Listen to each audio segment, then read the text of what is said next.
All right, welcome in. Welcome back to the BFR Podcast presented by Sports Mockery. My name is Dave, cover the Bears for SM. Joined by my good friend, co-host Ficky, Bears content creator. Follow him on all socials. It's Ficky Baby. Bears win. Bears are now on a 5-game win streak. If you look back to preseason, just a lot to discuss. This is our raw reactions. We're going to have more of, we're going to digest it a little bit more in the next couple of days, and we'll go live on Tuesday or Wednesday to kind of give a more of a breakdown on what everything and there's a lot that occurred in this game. It is a very, very kind of an outlier, even with the NFL standards, because offensively it was brutal. But we'll get to it all. This is just going to be an instant reaction podcast. We'll go live for about an hour. We have your voicemails. You guys can still get those in. We have the link on the BFR Twitter, BFR_pod there. But Ficky, are you live? How's your heart rate? I'm checking in. Oh my goodness. Same old Bears is what I was feeling through that whole thing. My God, dude. Especially the first half. And I know you had your tweet and video, your halftime update. I was off the rails. Normally I'm pretty cool and collective, but I could not believe it because as we've talked about this whole offseason, even in preseason, we talked about you look at this roster on the offensive side, there's no way it can be worse than last year because there's way more talent, right? I think everybody agrees with that. So to come into this, you're not expecting perfection for Caleb, right? We're not saying every drive has to be a touchdown. There's going to be some 3-and-outs. There's going to be some bad plays. But to walk away from the half with good field position on 3 of the drives and only have 3 points, and you only got those 3 points because of the defense on that forced fumble on the last play of the last drive, I couldn't believe it. I was dumbfounded. I'm like, I'm watching the same team year after year after year. And part of it is the PTSD, right? Like if our team has had good offensive runs before, maybe you don't feel as bad, but it was creeping in, bro. I became weak to the system. I was like, oh my God, this is the exact same shit I've grown up on my whole entire life. What about you though? No, I agree. Well, I just want to boom in on Twitter. It goes, where the fuck was Cole Kmet? I cannot wait to hear about this. He is I forgot how much he's paid, but I understand you bring in Gerald Everett, but that was tight end too. I don't want to go off the rails here already to start the show, so I'll give my instant reactions, but that was one of my biggest question marks, and I can't wait to hear Flus, even Shane Waldron, kind of give an answer on that.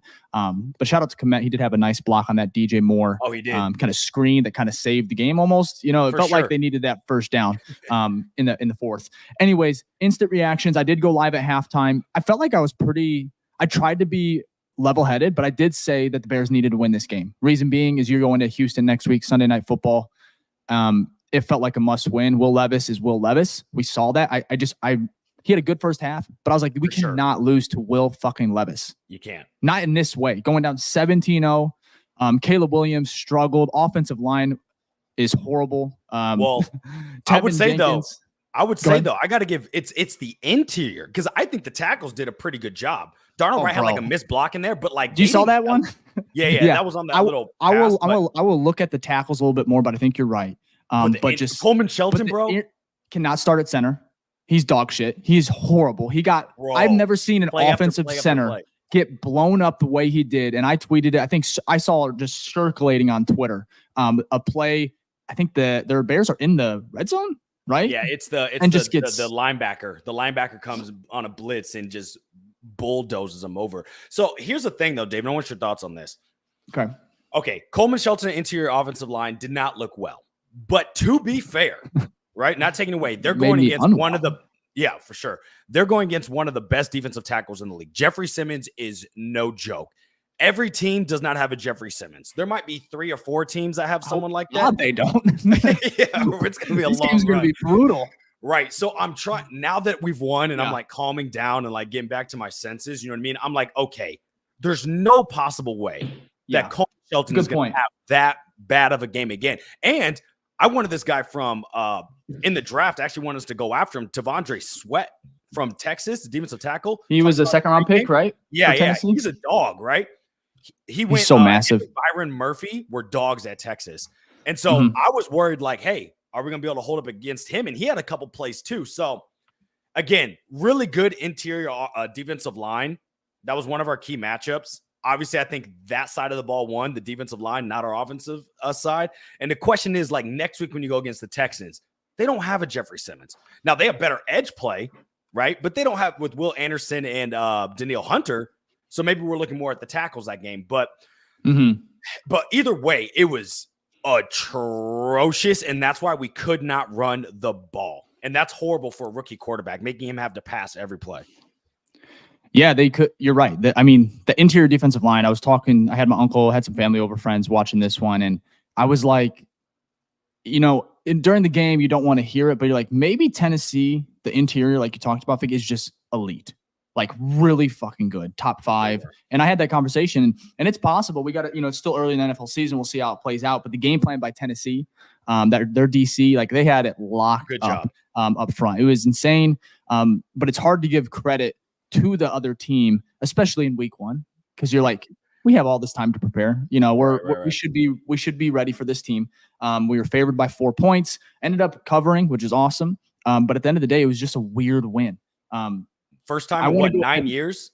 First time in 9 years that a team has won without scoring an offensive touchdown. It brings me back, because that's what I said, watching this game was like watching the 2000 Bears. It brings me back to they are who we thought they were Cardinals game where Devin Hester, Tillman, Urlacher all scored touchdowns and we came back. That's what this game felt like, because it was like when the offense went out there, I was scared shitless. I'm like, you guys can't even get a first down. And look, the success of drives always starts with the first play of the drive, or at least the first down, which we couldn't get another reset. But you look at the first play, like first down, awful. Either it was incompletions, lost yardage, sacks, and then we were screwed. And you saw that over and over again. And then you mix that in, which we'll talk about Caleb's inaccuracies. He missed a couple throws, couple wide open throws. Ooh, just a recipe for failure from the jump. Yeah, it's a good transition. Let's go ahead and talk about Caleb Williams. We'll go through the team stats, we'll go through the player stats, and then we'll kind of continue on our instant reactions here. But Will Levis was 19 to 32, 127 yards through the air, 1 touchdown, 2 interceptions. He had a really good first half. Obviously, the Bears exposed him in the second, as they should have. And then Caleb Williams, he threw for under 100 yards. If you put your hand over the player and you just show me this stat line, 14 of 29, 93 yards, 0 touchdowns, 0 interceptions, I would have been like, are we watching Justin Fields? Like, I'm not even joking. I know Justin had some good games, but Justin had some bad games. And they were very similar to this, but he would have had rushing yards. Like Fields would have had like 80 or something. You know what I mean? Now Caleb had five rushes for 15 yards. He did have that really nice juke that picked up the third down. It was nice, but he is not the runner that Justin is. Oh, for sure. And Justin did win today. Shout out to Pittsburgh Steelers beating Atlanta Falcons. Kirk Cousins threw 2 picks as well. But Caleb again threw for under 100 yards. If you would have told me that heading into this game, I would have been like, the Bears are just screwed. Like, this is going to be a blowout. And they won. That's crazy. Yeah, and they won. Yeah, I wouldn't have believed you. I really wouldn't have. But DeAndre Swift also had a tough day at the office. 10 carries, 30 yards. DJ Moore had 1 carry for 14 yards. Velus had 2 for 11. Travis Homer, we saw a lot of him. I actually liked what I saw from him. He had 2 carries for 10 yards. I think he also had he did not have a reception. Wow. Now we get to the receivers. DJ Moore, again, was the number one wide receiver. 5 receptions, 36 yards. He got banged up a little bit. That was scary. He ended up coming back. He made some plays. Keenan Allen, disappointing day from him. He was 4 receptions for 29 yards. Rome Odunze, he had 1 catch and also 1 fumble. But it was a bizarre play. Yeah, yes, it was. If you watch this game, you know what we're talking about. Tevin Jenkins could be the MVP here. Because that was a really ill-advised throw by Caleb Williams to Rome. Or I'm sorry, not to Rome. I think it was to DJ. The ball popped up. Hit his helmet. And then Rome was right there. And I was like, thank God he caught it. The ball, he takes 1 step forward after catching it. I'm relief, right? I'm like, oh, thank God. And then the ball is on the ground. I'm like, what the? And then I see Tevin Jenkins, who I think a couple plays before had just got blown up, which he was struggling too. So it really shows a testament to how good that. Yeah, he's so hard to stop. Rome Odunze, again, 1 reception. Velus Jones Jr., 1 reception, 8 yards. He had that muff. Bro, I might be deleting some tweets on Velus because I was kind of harsh on him. It was fair. It was fair. Look, he should not be on any returning aspect. Kick return and punt return, he should not be trying to catch it. He can be on the other side, like kickoff and punt return, because I think he had on he made a good angle on kickoff, which made like the returner like stop his feet, and then he got hit. So that was good. And then also I tweeted about this, and I think it's fair. Every time he touched the ball, he got like 5 or 6 yards. And a couple of his runs, I know it was only like 4 touches on offense, but they were positive plays. So I'm like, after the play, after obviously the kickoff return, 100% you're like, okay, we've seen enough. Like, get this dude off my team. And that's totally fair. But then you saw him get chances on offense, and you're like, you know what? I kind of understand why the running back coach and some of these other coaches are like, this is intriguing, because he had no negative plays when he was on the field. So he was technically actually really impactful on the offense side of the ball. The problem was he was so bad on the kickoff return that it almost lost us the game again. Yeah, I'm going to stick to what I said. I think he should have been cut now. I really do. He is such a liability. I don't even trust him. I know he had some positive plays on the ground. I just don't trust him to hold on to the football. So one of the funniest moments, it was the Wildcat play with DeAndre Swift, right? And this is after the special teams, right? You see Bayless, do a jet sweep. Swift is going the opposite direction. He kind of fakes the toss, right? My uncle, I looked at him. I was like, after the play, because it went for like 4 or 5 yards, something with Swift. I was like, man, looked like there was some green grass and daylight for Bayless. However, my uncle was like, I wish he would have tossed it to Bayless, and see what happens there. And my uncle goes, I don't think he would have caught it. And I think that's what Matt Eberflus and probably Shane Waldron were thinking too. Like, hey, we're going to fake it. Do not, under any circumstance, toss this to Bayless Jones.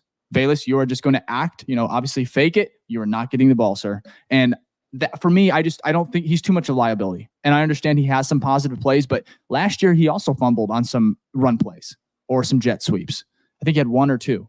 And so for me, it's just too game changing. And if you cannot kick, the dynamic kickoff, I don't know what's intimidating about this, right?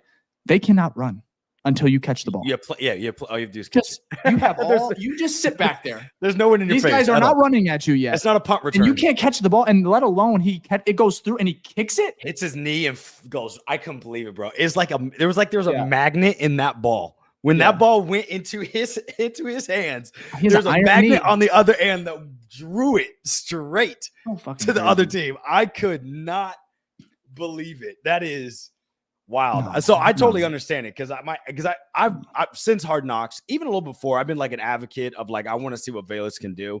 And then you watch Hard Knocks and you're like, oh my God, yes, everyone's vouching for him. So like the human in you's like, I'd love to see this guy work out. But you see that play like that and you see how impactful that is, because in essence it's a turnover. It's just like throwing an interception, and you're just like, fuck, bro. We can't have that. It's costly. Another moment I want to bring up was, early in the day, the first half, it was one of Caleb's best moments, I thought. It was a 3rd down throw to DJ Moore. It was converted. And then there was a series of, because the very next play, I think Keenan came wide open, kind of on a I understand where Blasingame missed the block. He had Keenan wide open on the left side. He was going to throw it. He made the right read. Of course, he gets hit. Luckily, he didn't get strip sacked. Then you have a delay of game. Then a pass is batted down. You have Mark Sanchez, who I just cannot stand. Talking about Caleb's height and that being an issue. 6 foot, blah, blah, blah. He's 6'1". Get it right. Do your research. He also talked about the Bears secondary being a liability. I don't know what just the not hell. True what is all. His Mark Sanchez? I don't ever want to see him in a Bears booth ever again. Especially I got sad news for you, because he might be.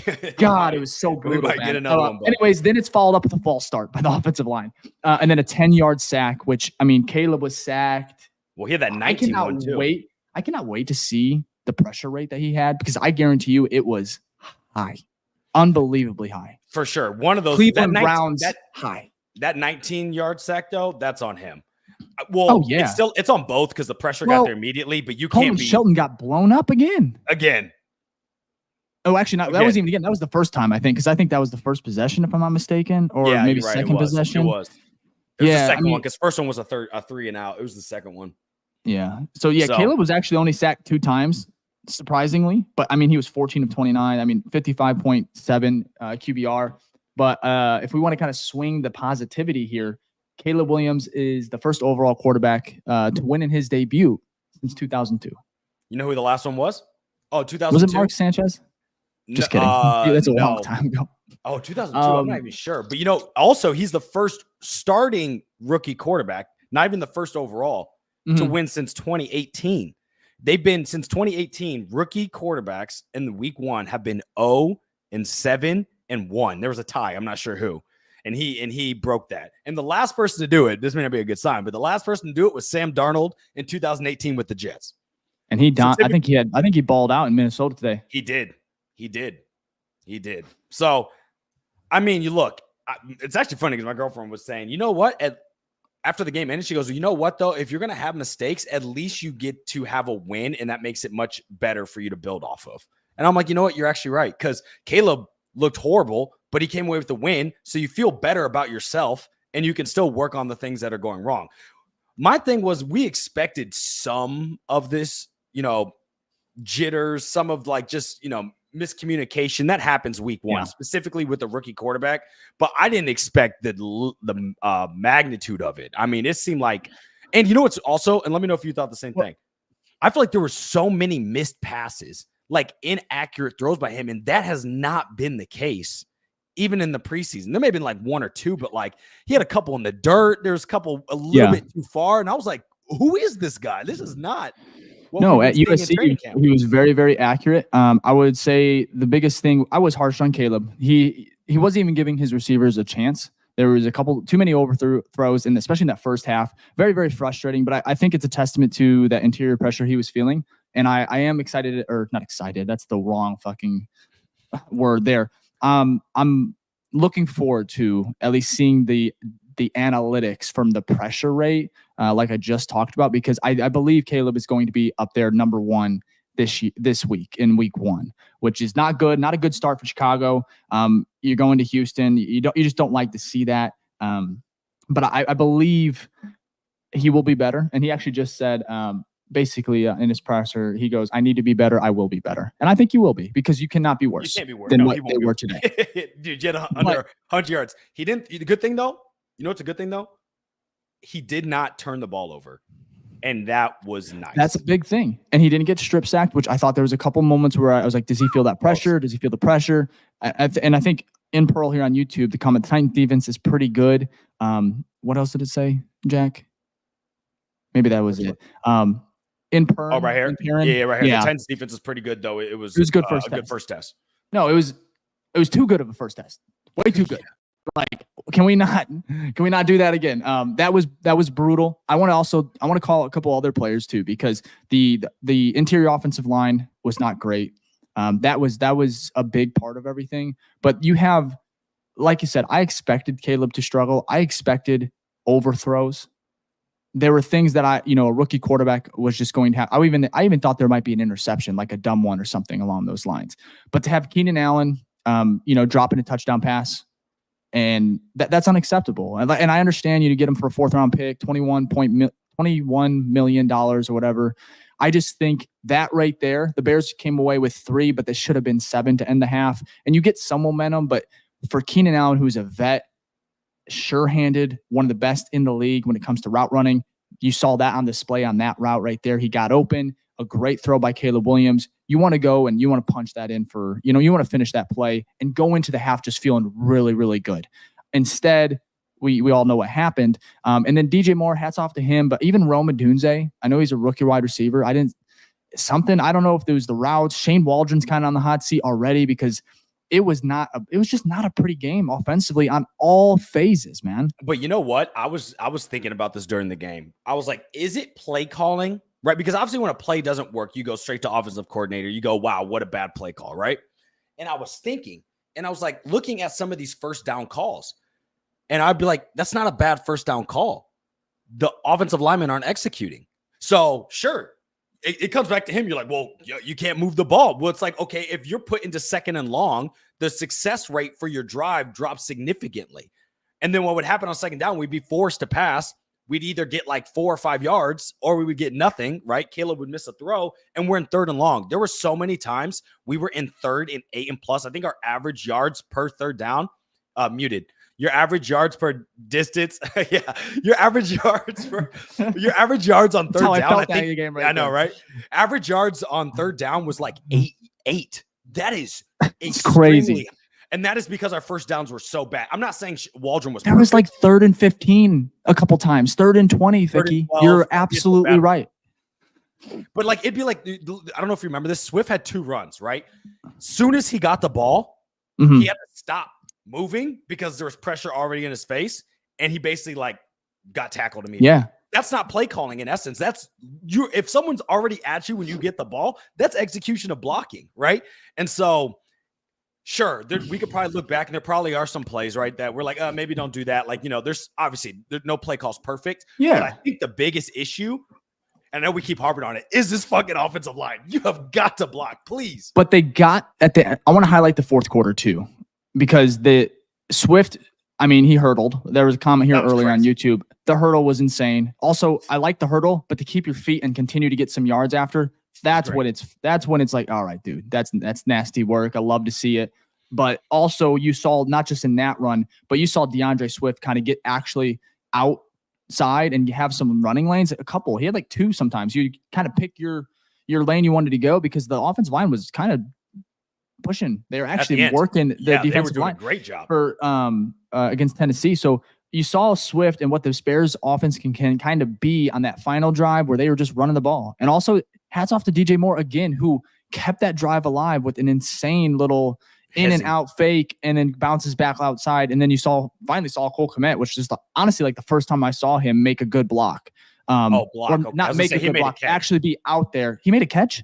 Yeah, in the red zone. In the red zone, it was like a little 5-yard out. He did. Remember, 1 yard. It was right after that crazy. It was right after that crazy Rome play, and they went to challenge. And I'm like, what are we challenging? Because Cole caught it easily. I'm like, what are we challenging? So I think they were trying to catch the play before, but you can't because the play was already. No, ran. I think it was challenging, like if he was pushed out of bounds or if he went out on his own to like catch to stop the clock, right? Oh, that makes more sense because I'm like, bro, he caught it. It's you can't go back and. That's what I'm saying. I'm like, look, you're not getting that one. So that was like his only play, though. Jalen Everett, who I can't wait to see the snap count on this. He had 1 catch for -1 yards. That was that screen on 3rd and long. Tight end screen on 3rd and 20. Love that. Love that, man. Yeah, that was great work, Shane. God, Shane Waldron. I feel like Shane's just I think he's gonna be.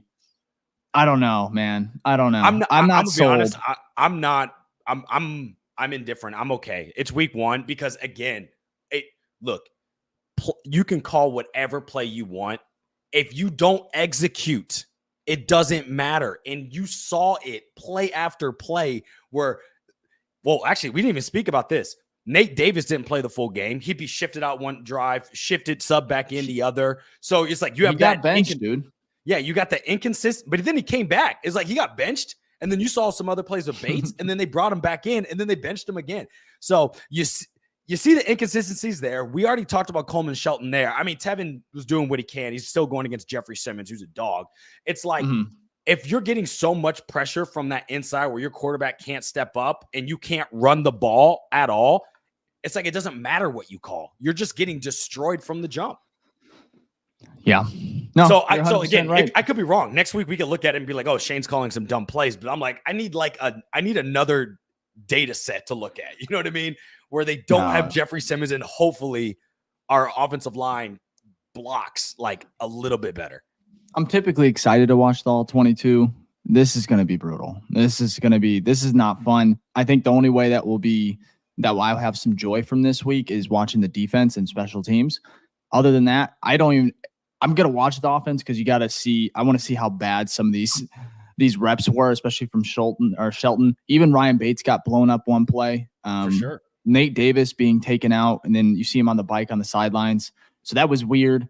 I think at the end of the day, I would rather the Bears win and have a lot to fix and work on than the Bears lose and have to do the exact same thing, which is something we are very familiar with, which we did last year, where they would have to fix things after a loss. And so to kind of get that winning culture, I think is very important. I think the defense really set the tone and is changing the culture, and the offense they have to get it together because this defense did it today. They don't want to, if they have to continue to do this, which is very hard to sustain, if not near impossible, but there's nothing better for a defense to be able to do what they did today, but also know the offense has your back, right? So there's going to be games, hopefully, where the offense is able to put up numbers maybe in a shootout where, hey, the Bears defense is great, but some of these quarterbacks cannot be stopped. They cannot be contained. They are going to put up 30, whether you have a top 5 or a top 25 defense, right? And so there's going to be games where Caleb Williams and this offense are going to have to play better, and they will, because you cannot go any worse than they were today. This is rock bottom. I mean, under 100 yards. But I like what you said earlier, Ficky, because I think that could be the highlight here for Caleb Williams, having such a bad debut, but not to turn the ball over. And winning, Giving your team. No, but you may have not played well, but you gave yourself the opportunity to win the game. Whether it's you, but you gave your team the opportunity, and I think that is good. But you talked about you talked about the defense, right? I don't know how you felt, but there was one player on the defensive side that I actually put as my MVP for the game, and it might surprise some people. And we just got him on the team. But I was watching because again, I love to watch. I love to watch the trenches. I was watching the trenches all game. Darrell Taylor, who we just traded for a 6th-round pick, tons of pressures. Had that strip sack, was stopping the run all the time. And I was like, who is this guy? It was crazy. I was so shocked at how well he played. Now, again, they're putting more emphasis and pressure on Montez, right? He's getting the double. Who had a good game too. Yeah, for sure. But it was good to see that Poles again found some value, got it for a 6, and was impactful in helping us win that game. Dude, Darrell Taylor, 8 tackles, 2 sacks, 1 forced fumble. TJ Edwards, 15 total tackles, 2 tackles for a loss. Torrey Taylor had a good day. Tyreek Stevenson, Jalen Johnson, we know what they did. But yeah, Darrell Taylor, 8 tackles, 2 sacks, 1 forced fumble. Also, I think Andrew Billings, we know about him. We know his value he brings. Wow, what a player. What a player inside. Great. Dexter too.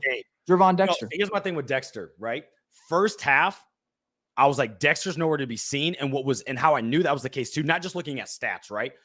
Will Levis was doing what Caleb wishes he could have done, and that was step up in the pocket. The interior defensive line was leaving their lanes and basically there'll be openings for him to step up. So even if you're getting pressure, but you're leaving your lane assignment, you leave an open hole for someone like Levis, who's very mobile, to run through.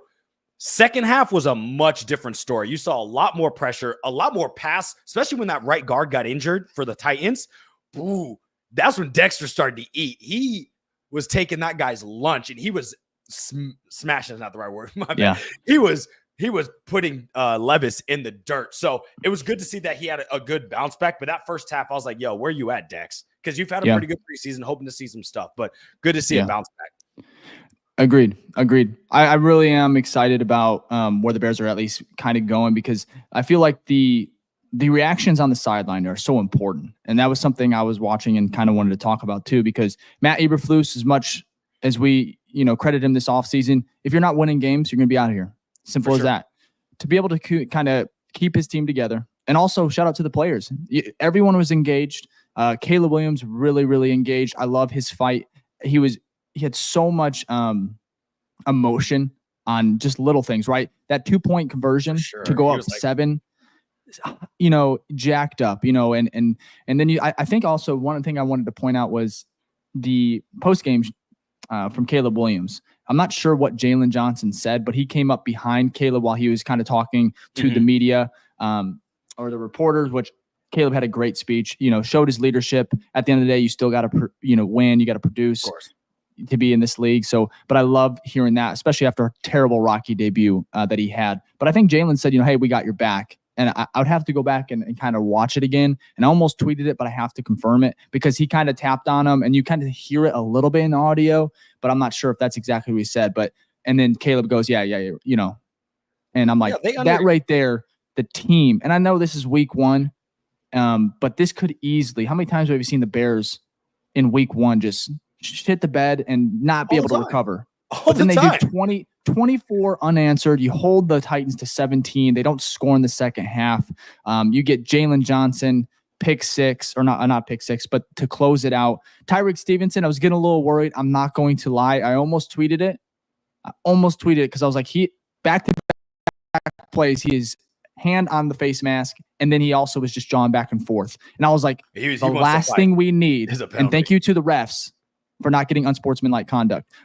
He was like that last year, though, because he was feisty, and we were like, there was a lot of penalties. Yeah, I feel like I'm one of his biggest supporters, but man, I almost tweeted it, and I was like, no, I want to give him benefit of the doubt because it is an emotional game. They're fighting.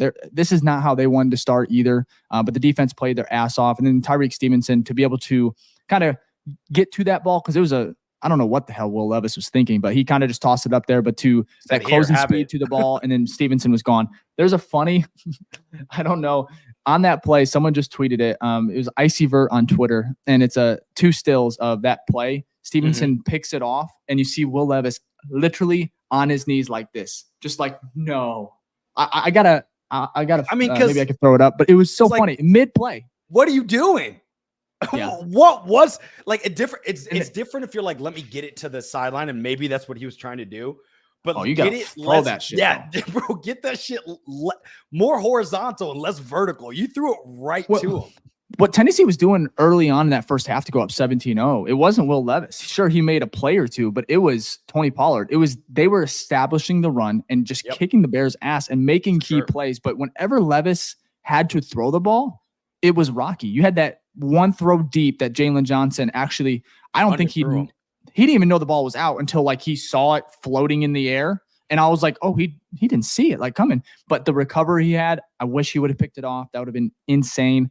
That would have been number 2. And my bold prediction would have came through.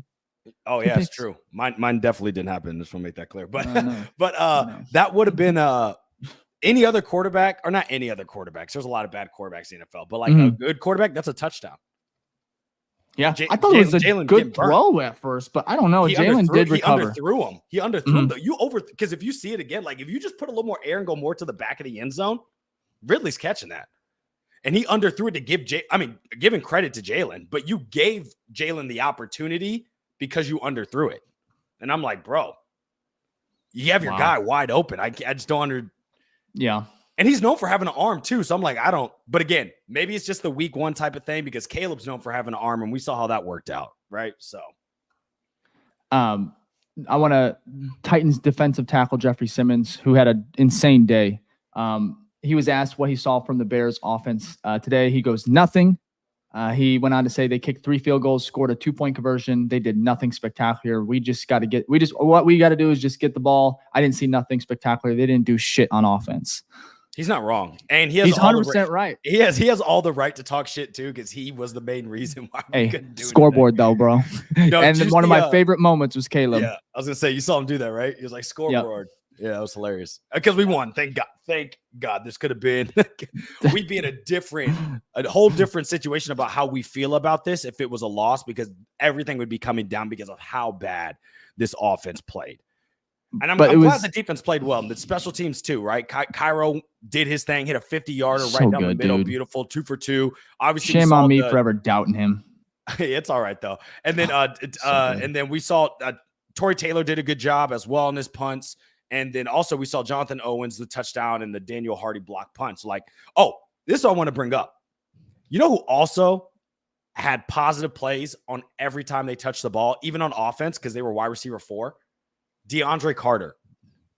His kick returning and punt returning in the game was amazing. Obviously, he had the 66-yarder in the kick return, which is the longest kick return in the NFL so far this season. And then also his punt returning, he got like a net of like 15 to 20 every play, except the very last one where he got like, it bounced to him in the 5. But overall, I'm like, look, don't put Velus back there. That's totally fine. We have our kick returner. We have our punt returner, and we'll just use Velus on offense. But I was really surprised about DeAndre Carter's performance, which was really impactful, and then also Darrell Taylor's performance, which honestly is weird, but those two really helped us win this game. And you would have never picked those as your pregame possible players of the game, right? You're right. No, I honestly, I tweeted during the game, and it's nice to see that I think Chicago has their returner, both on kickoffs and punt returner. He can do it both. Don't want to see Velus back down there. I think we established that already. I want to go ahead and go to like our, game balls, go to the, MVP. So Ficky, we'll go offense and defense. if there's anybody on offense. If I have to pick, or you can do special teams. I guess we could do a fair one here. Okay. But okay, so offense. I mean, I guess I got to go Carter because that touches defense. I mean, it touches special teams too. It's like, okay, I mean, you helped your wide receiver 4, you went in, Austin McKeenan was out. And then obviously special teams, that kickoff return was huge for us. And maybe just special teams as a whole, right? Because they just did well. But there's no one really on offense where I'm like, great job. You know what I mean? Defense, we have a little more of a pick of a litter, right? I think Jalen Johnson had a fantastic day. And I'm not even talking, you could take the pick away, but he shut down any pass that came to him. And what was most importantly, anytime there was a screen or like a quick throw to his side of the ball, he shed the block and literally tackled the offensive weapon immediately. And there was a huge one on that second down, right? Third down, when they're trying to, it's their final drive, and he gets a stop there by tackling like 2 yards behind the line of scrimmage to make it 3rd and long. And then he caps it off while getting the pick to seal the game. So there's a lot to choose from on the defensive side, but I'm going to go with one of our best players on the team and give the ball to Jalen Johnson. Interesting. I love that. I mean, JJ was great. I want to go ahead and bring in Jack. Are you ready to come in too? You want to hop in? Cool. So we'll bring Jack in here, our producer, kind of go through our game balls, or our best players, MVPs on each side of the ball. And I guess we're going to bring special teams in here too. So I'll go ahead and start as well on defense. I'm going to go with Darrell Taylor. I already kind of gave you the stat line, but to come in, he was picked up, 2 weeks ago, less than 2 weeks ago. Yeah. And to produce like that, the impact plays that he had, it's hard not to go with TJ Edwards as well, who just was a monster. I mean, Roquan right? Like, I know Roquan had a good game, but like, seriously, TJ Edwards for the value of the contract. And he was snubbed last year. I thought he should have been perhaps all pro as well. He is just lights out. Tremaine Edmonds has played good too, but I just think Darrell Taylor, what he did on such a short notice and the impact he had, I mean, just a surreal trade potentially already. Crazy. If he can be consistent, that's what I'm saying. That would be the sneaky. Hell of a out of start, all though. of Pole's moves, that would be one of the sneakiest moves that we get. Now we'll see, but yeah, great way to start it off week 1. Real question is who do you got on offense? That's all. I think we're gonna go special teams. But Jack, who's yours on defense, man? Who are we thinking? I mean, TJ Edwards obviously is an easy answer. You need a guy like that. I mean, 15 tackles is insane, especially for like a week 1 sort of, you're dealing with a weird offense. They're, like they're completely brand new. And so I don't know. In my head, at least, it's easier to game plan and like have like a sense of direction when you're playing like the Chiefs that are very consistent and things like that. So shout out TJ Edwards, Jonathan Owens, Simone Biles' husband. I thought of you immediately when he got that. Yeah, I was like, I wonder how Jack feels. Did you see? Go ahead, Dave. I was gonna say the announcer to go with that, Jack. He was like, "Mr. Biles," and I was like, Did you really say that? I didn't hear. I mean, what's his name? Adam Amin. Adam, Amin. He said it. I was like, did he really say that? Like that's funny. That is funny though. Yeah, I mean that was a good play too. So I'll cut my game ball in half and give it to both of them. That was obviously what does this say, Chris, on Twitter? Let's read that. After the first touchdown by Tennessee, I went to the local grocery store, which is 2 minutes for me to buy more alcohol because I thought it was going to be one of those games. Now I'm drunk watching you guys and happy. You know what? That sounds amazing. I wish I would have did that because you would have missed all the bad shit. You would have missed all the bad shit. Go get your liquor. Come back a happy man. Like, oh my gosh. I really wanted to crack one open. I don't know about you, Jack. I was a fucking mess, bro. I couldn't believe it. I was more deflated though. I wasn't like sitting there like throwing shit at the wall. I was just sitting there like, this is my life. Yeah, that's what I'm saying. It's like fuck. It's like rinse and repeat. We're on fucking another year, same old Bears. I could not. Flabbergasted. I didn't know how to feel, but normally like I can be a little bit cool and content, and that was not the case.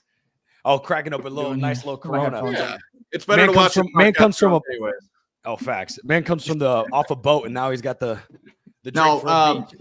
Yeah, this one right here. No, it's one of my favorites. So it's a British Strongbow. It's a cider. It's a gold apple. One of my favorite. It's so good, dude. So good. If you haven't tried it, now I'm not going to drink it to the end of the show. Of course, I'm responsible. But just for No podcasting and drinking, right? But if my camera goes out, don't ask questions. But seriously, awesome. I felt the same way. I was like, man, I'm not looking forward to doing this post-game recap based on just what was transpiring. So now we're going, do we got to give offense? I'm down to do it. I mean, I couldn't think of one. I already gave mine. I'd love to hear what you guys have. Who wants to go first? You want me to go first? Yeah, please. I'll go first. Travis Homer. I thought he was pretty good. Limited touches. Did not expect anything for him, and it was a pleasant. He had some surprise. decent runs too. He didn't fumble. Some decent runs. He did. Tyler Scott as well. He was about as productive as most of the offense, and he was inactive. He was a healthy scratch. He may have been better. Oh, he was plus 0. What about you, Jack? Who you got? I'll give mine to Rome for getting a tipped pass. That was huge because that could have been a pick. And there was 2 Titans going for it. Yeah, that could have been a pick easily. Yep. So you get my game ball, I guess. Yo, that's where I was. Question. Yeah, no, go ahead, Dave. I was gonna say. Oh no, I just thought. No, finish. No, I'm not. Okay. How concerned are we that there were so many inaccurate passes? Are we crediting this to week 1, just figuring things out, or do we feel that this might be a sign of what's to come? I'll be honest. It is a little nerve-wracking. But interior pressure is, I mean, for better lack of words, is a bitch to handle. Like, you saw Justin. He did not enjoy it. No quarterback. I mean, to have outside, to be beat on the right, your right tackle, left tackle gets beat, it happens. But constant interior pressure is almost impossible to work with. It's tough, man. It makes everything's accelerated. Stepping up the pocket's gone. Right? You're running for your life. Justin was so electric and such an athlete that he could buy time. And Caleb's an athlete, but there was times where he can't get away with some of the things that even Justin got away with because Justin is elite when it comes to that part of the game. But no quarterback, you can't be a quarterback with constant pressure like that. So I'm gonna say from a scale 1 to 10, I am gonna leave it at a 5 because there were some times where he wasn't under pressure and he just missed a couple overthrows. So I'm gonna go 5. Yeah, I'm probably gonna go 4, but that's still very impactful because going in, I was at like a 0. You know what I mean? I was like, oh no, he can pass the ball. Like I'm not, and now I'm like, oh my god, what is this? What about you, Jack? How do you feel? Like, what's your scale? Do you feel like there's gonna be an issue going forward? You know what was weird is Caleb looked like Derek Jeter out there with the way he was throwing. He was throwing like this like sidearm like 9 o'clock. Or 10 o'clock like arm angle, which was so weird because I feel like he didn't do that in the preseason, but now like it was every time it hit the defensive line or the O-line in the helmet. It was these sidearm throws that kept just falling back, and it doesn't work when you have 6'5", like 10 guys that are 6'5" right in front of you. So I mean that was definitely concerning. I don't know. I would love to go back and watch preseason and just be like, was the pocket cleaner so there was room to do that, or was this just a completely different like throwing style almost in a way? I thought it was really strange, and they kept slow-moing it, and Adam Amin even mentioned it, and it's like he's throwing sidearm almost, and it's like they're just not getting over. I mean, that was a lot of tip balls. A lot, like 3. I mean, actually, I think it was like 4 or 5, which is that's. But I think that's also a direct reflection on the offensive line too, not being able to handle your man, letting him just jump. Like it just Tennessee was just so free. Their D line was just so free to do whatever they wanted. They could jump, they could move to the side. And even Tevin Jenkins, I'll have to watch tape. I expect better out of him as well on that left side. And I mean, the tackles played well, but there were times where there was, it wasn't just the tackles, but just blown assignments. Like, they weren't, reading stuff correct. They weren't like kind of slipping stuff. It was just awful. The twist, unorganized. The twists were bad. Anytime they do a twist, well, not every time, because I can't remember exactly every time they were doing a stunt. But when they did a stunt, there was so many times where it reminded me interior of Sam Mustipher at center. That's the same shit. Lot of this, where it was the same things we were dealing with him. And then Coleman Shelton had a good preseason. That just goes to show you preseason does not fucking matter. It doesn't when he got. And maybe it's just it is the to go from preseason reps like he had to go up against perhaps top 10 interior, defensive lineman, Jeffrey Simmons. That's a lot to ask maybe, but yeah, you're just hoping that the Texans interior, at least on paper, is not as good as the Titans interior. Now their ends are much better. So like you said, Braxton Jones, Darnell Wright will have a better test, but I think Thomas Woody here on YouTube had a comment. Is it the Bears O-line just bad, or is the Titans D-line good, or is it a little of both? I think it's a little of both, easily. For sure. It's our interior being bad and their interior being pretty fucking good. So that's what I'm saying. Like we need another, and we'll have to, maybe we can look and see how the interior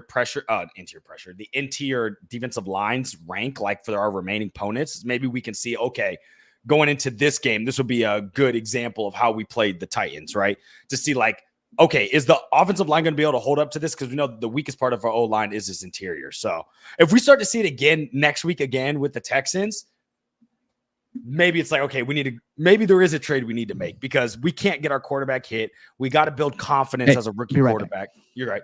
Got to build confidence with your rookie quarterback. You just can't have that happen. You know what I mean? So, and I don't even want to be right. It's not even about being right, but like I went in saying like all I care about is the trenches in this game because I knew how good their trenches were. And then I was hoping that I'd come out from this and be surprised about how well the offensive line played. And I'm not. And it's like, this is why we almost lost. Yeah, I know. Absolutely. I you know what? Can I spins on this whole thing? Because I'm bipolar now. I'm officially bipolar. I'm going to tell my doctor this coming week. I am. Because my brain, the past since noon today, I have been like, sometimes I'll be like, all right, it wasn't that bad. It wasn't that bad of a game. Like, maybe the Titans are just really damn good, and they're just an underrated squad. Maybe that's what it is. Then the next 3 seconds, I'm like, do the Bears stink? Are they the worst team I've ever seen?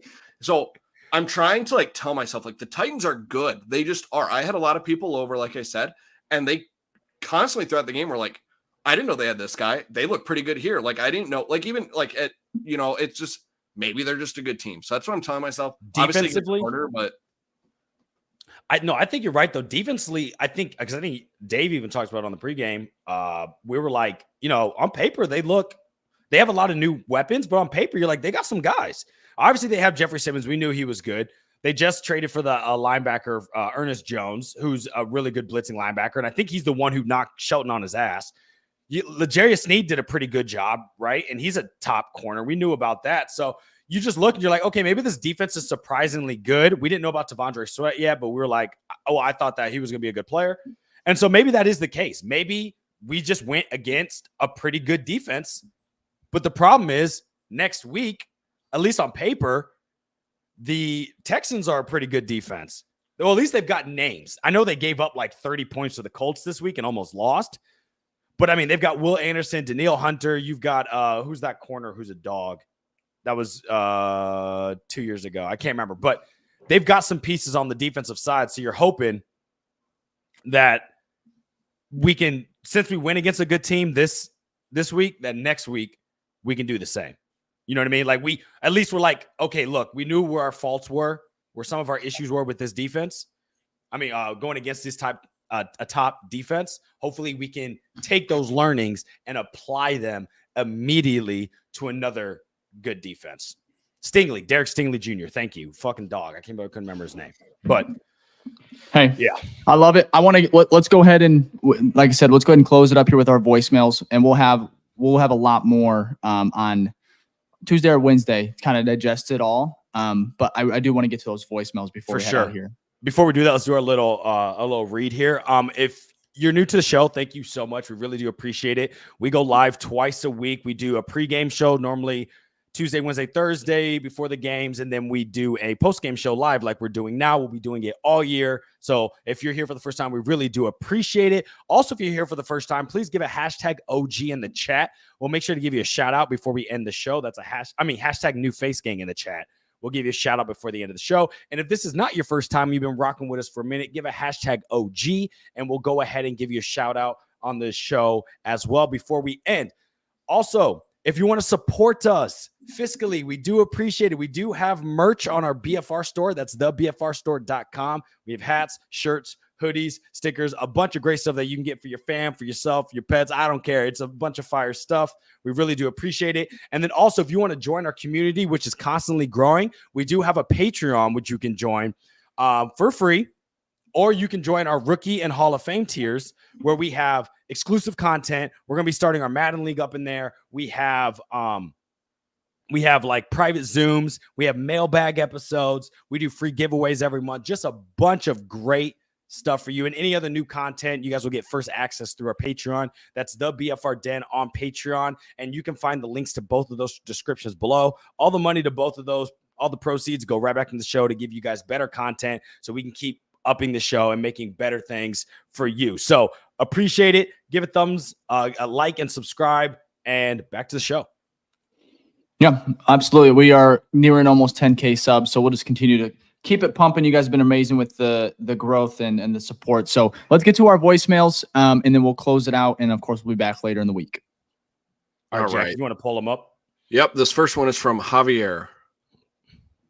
I'm at work right now, but holy shit, that was not pretty. I'm at work right now. Okay. All right. Well, he's right. Short and sweet. Perfect. Keep it short. That shit was not pretty. It was not. The rare occasion where you're kind of better to be at work than have to watch that. Yes. Oh, my God. Yes. All right, Jack. We can go to the next one from Frank. All right. Okay, boys. They don't ask you how it gets done. They just ask you to get it done. Bears are 1-0. Disaster averted. Defense looking like 2005, 2006 levels. Changing the game. Daniel Hardy, shout out to him. Shout out to Ryan Poles for giving him a roster spot because that was a game-changing play. Shout out to Simone Biles' husband, scooping that and bringing it to the house. That changed everything. Caleb Williams, not his best game, but he gets the dub. And that's, he didn't make any no turnovers, no insanely bad plays, but they'll figure it out. Offensive line needs to be better. That's the biggest thing I learned from this game. Shout out Tyreek Stevenson. Shout out Jalen Johnson. That secondary is a problem. But bear down, 1-0. We're on to Houston. Let's go. How about the Simone Biles' husband? Didn't even have a name. Not even John. Not even a first name. No last name. Just awesome. Oh, that's funny. That was good stuff. Thank you, Frank. Let's go into the next one there, Jack, from Braden. I will not apologize for being 1-0. I just simply will not apologize. Defense wins championships.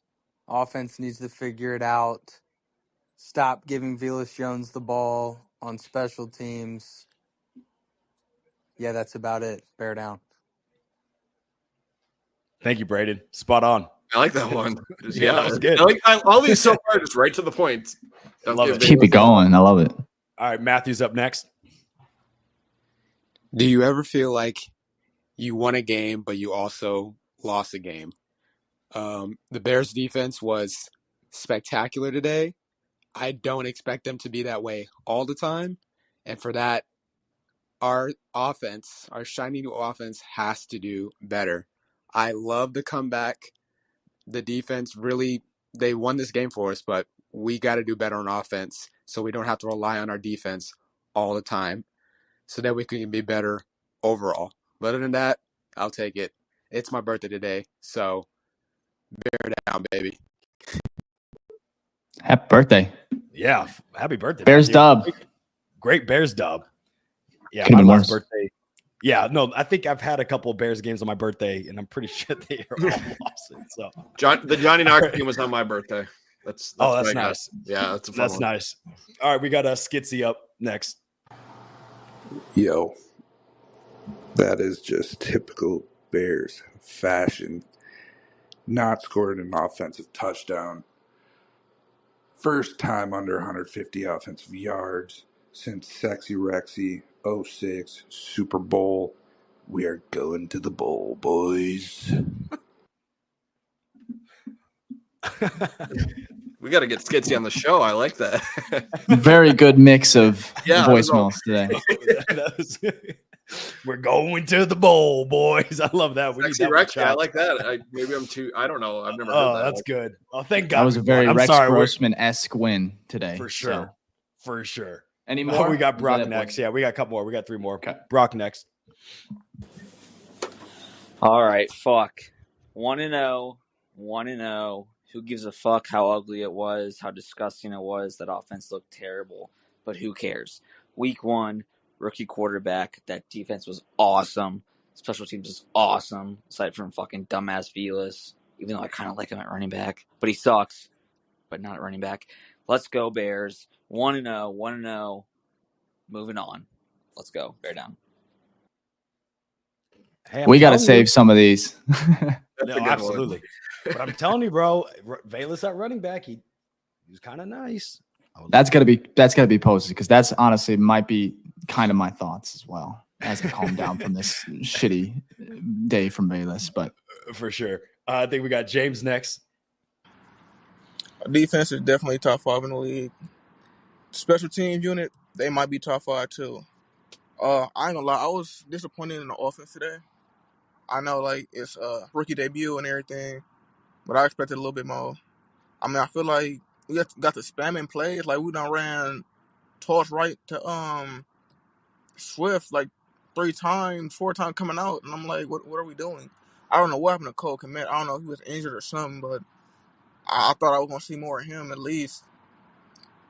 Oh, but yeah, defense bought out. Defense and special teams really saved up this game. Titans, they was pretty good too. The D line anyway. I think we could have really baked Awuzie and Sneed for real, but a lot of missed opportunities, missed throws from Caleb, and that's gonna get better. Just like I said, game 1, and shit, where to start 1-0, that 0-1. I mean, yeah, I expect the offense to get better, more balanced, and feel like we need to go get a Sweat from the Eagles. Put Sweat on one side, Monte on one side, and then get Josh on the other side. But D-line was working too, though. But like I said, always good to start 1-0. We'll take it. We'll take it. calculated review. I love those ones.